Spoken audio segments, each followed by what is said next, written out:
કામવેલ road પર આવેલ આલયમ રીહેબ care ખાતે પ્રખ્યાત ઓર્થોપેડિક ડોક્ટર દિપેનભાઈ પટેલે ઢીંચણના દુખાવા અંગે વિસ્તૃત માહિતી આપી અને તેના ઉપાયો વિશે માહિતી જણાવી હતી. આજકાલ 100માંથી 70% લોકોને ઘૂંટણ, કમર અને ખભાના દુખાવા થતા હોય છે. સો આજને આપણે પ્રાઇમરી જે ઇન્ફોર્મેશન પ્રોવાઈડ કરી રહ્યા છે એની અંદર આ ઘૂંટણનો કે કમરનો દુખાવો કેવી રીતના થાય છે અથવા એને કેવી રીતના સર્જરી વગર કે ઓપરેશન વગર બચાવી શકાય એના ઉપર આપણું મેઇન ધ્યાન કેન્દ્રિત કરવામાં આવશે. અને એ પણ એક એવી ટાઈપની ટેકનોલોજી જે ભારતમાં સૌથી પહેલી વખત એક્ઝિક્યુટ કરવામાં આવી છે, જેને આપણે 4D લાઈવ મેડિકલ કહીએ છીએ.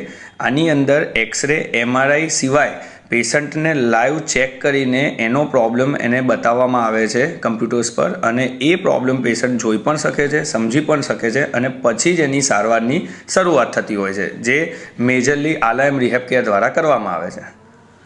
હવે આપણે અત્યારે જે ઘૂંટણની અંદર કોમન તકલીફ થઈ રહી છે તો એ સમજીએ કે ઘૂંટણની અંદર નીચેના ભાગ ઉપર બહુ જ પતલી એવી ગાદી આવે છે, જે ગાદી માત્ર ને માત્ર 0.73 મિલીમીટરની હોય છે. એટલે એવું માની શકાય કે આપણે વાળ અથવા તો પેપર કરતાં પણ આ પતલી ગાદી હોય છે.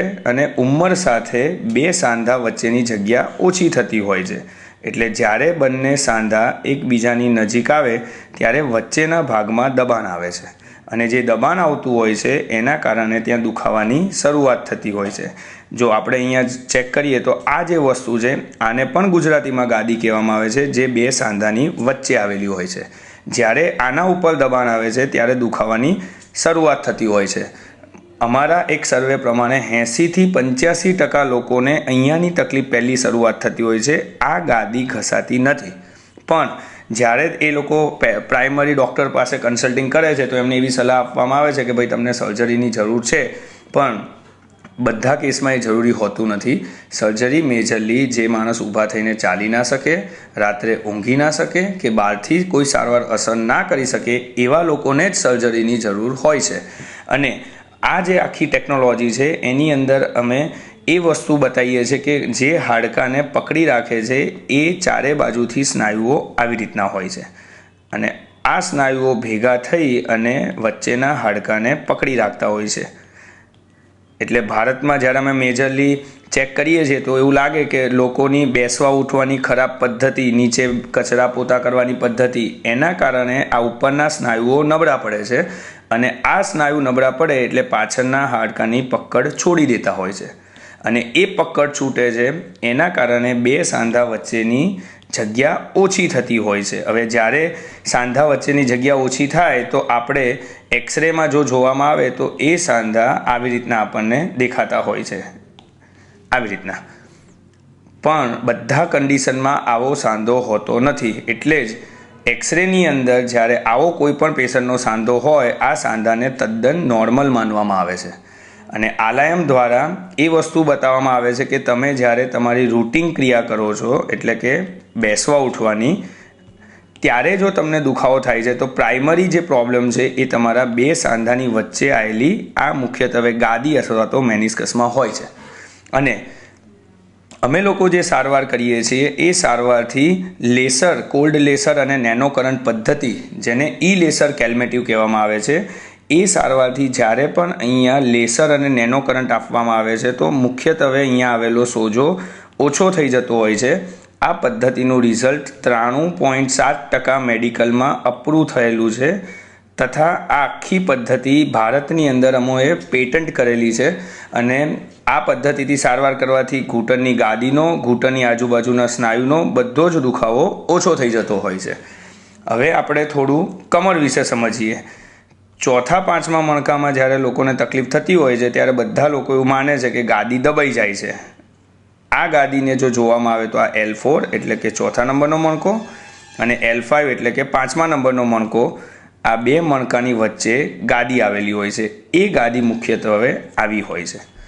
જનરલી હું એવું માનું છું સ્ટ્રોંગલી કે જો ગાદીનો, કમરનો દુખાવો આજકાલ થયેલો નથી, વર્ષોથી થાય છે. લોકો કેટલા બધા MRI લઈને ફરે છે પણ રોગની સારવાર થતી નથી. એટલે અમે એવું માનીએ છીએ કે MRI કરાવવા કરતાં જો આ રોગને અંદરથી સારી રીતે ઓળખવામાં આવે, એટલે કે જ્યારે આ બે મણકા વચ્ચે ગાદી દબાય તો એ વસ્તુ ખસીને અહીંયાથી બહાર આવે છે. અને એના કારણે ત્યાંથી જે નસ નીકળે છે આ નસ દબાતી હોય છે. આ નસને જો આપણે ચેક કરીએ તો આ નસ સીધી પાછળથી પગમાંથી નીચે થાપાથી લઈ અને પગની પેની સુધી જાય છે, જે નસને સાયટિક નસ કહેવામાં આવે છે. ગુજરાતીમાં તેને રાંઝણ પણ કહેવામાં આવે છે. એટલે આ દુખાવો અહીંયાથી ચાલુ થઈને આવી રીતના નીચે ઉતરે છે. જે કોઈ દર્દીને આ ટાઈપનો દુખાવો છે તો એનું મુખ્યત્વે કારણ આવી રીતના હોય છે કે ચોથા પાંચમા મણકાના કારણે આ દુખાવો નીચે ઉતરે છે. અમે લોકો જ્યારે આ સારવાર કરીએ છીએ ત્યારે કમરની મણકાની વચ્ચે આવેલી ગાદી પરનો તો સોજો ઉતરે જ છે, પણ એની આજુબાજુમાં આવેલા આ બધા જ સ્નાયુઓને મજબૂત કરવાની પણ કસરત પેશન્ટને શીખવાડવામાં આવે છે, જેનાથી એ લોકો જ્યારે આગળ વાંકા વળીને કામ કરે, બેસવા ઉઠવાનું કામ કરે ત્યારે જે સોજો આવતો હોય કે જે દુખાવો થતો હોય છે એ સંપૂર્ણપણે એનાથી નહીવત થઈ જતો હોય છે. અત્યારે આલાયમ રિહેબ કેરની ઓલમોસ્ટ ટીમ 100 ડૉક્ટરની ટીમ છે જે 14 સિટીમાં કાર્યરત છે, જે મુખ્યત્વે અમદાવાદ, નડિયાદ, આણંદ, ભાવનગર, બરોડા, સુરત બધી જ જગ્યાએ આ સારવાર થતી હોય છે. અને ગાંધીનગર, મોરબી, રાજકોટ આ બધા જ સેન્ટરોમાં સારવાર અવેલેબલ છે. અને આ ટીમ 10 થી 15 જ દિવસની સારવારની જરૂર હોય છે અને નોમિનલ માત્ર ને માત્ર 6 થી 8 હજારના ખર્ચામાં આ સારવાર થઈ જતી હોય છે. સો અમારો મેજર ઇન્ટેન્સ એ હોય છે કે દર્દીને ખાલી દુખાવો મટાડવો એટલો નથી હોતો, પણ દુખાવો મટાડ્યા પછી રોજિંદા જીવનમાં એ જો કસરત કરે છે તો એના સ્નાયુઓ મજબૂત રહે છે, અને સ્નાયુ મજબૂત રહે છે તો એને દુખાવો થવાની સંભાવના નહીવત થઈ જતી હોય છે. Thank you.